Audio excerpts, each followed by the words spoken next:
در مورد همین درس امروز شب و ظلمت و سیاهی و تاریکی، اگه کسی شعری بلده بیاد بخونه، 10 دقیقه آخری تو زنگ مونده بیکار نباشه. آقا اجازه ما بیایم ببینم چیکار می‌کنی. آقا ما رومون نمیشه. رود نمیام، تو 8 متر زبون داری، زودی باش. شب شب شب تو گل اناره، شب شب شب تو گل اناره، آتیش زده راست خونم، آتیش زده خونم، شب شب شب تو. بریم بشین. برو خودت مثل بچه آدم بیشی تو نزدم تو دهنت مفخور مزخرف. میگیم آقا یه شعری با مضمون درستی در رابطه با شب، شعر عرفانی بیا اینجا بخون. شب شب شب تو گل اناره ها. میخواین آبرو من جلو مدیر ببرین ها؟ مثلا ما معلم ادبیاتی، مثلا ما معلم دینی هستیم. آقا اجازه میشه ما بیایم؟ نمیخواد بیای، همونجا وایس بخون. آقا شب شب شیر و شوره، شب شب ماه نوره، با یار قرار شب شب شب شیر شوره، شب شب شیر شوره، شب شب ماه نوره.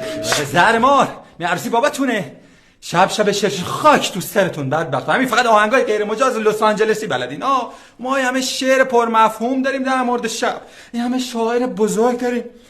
حالا مثلا شاعر میگه عرض به حضورم امشو شوشه لیپکلیلونه، امشو شوشه یارم پر از جونه. آقا پر از جونه نه پر از جونه. می قلیون بیشور پر از جونه. این میخوام ما یاد بده.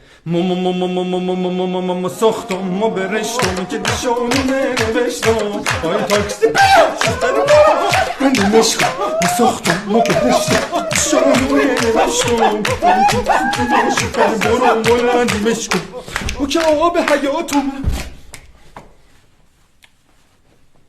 و این کارا رو نباید بکنید.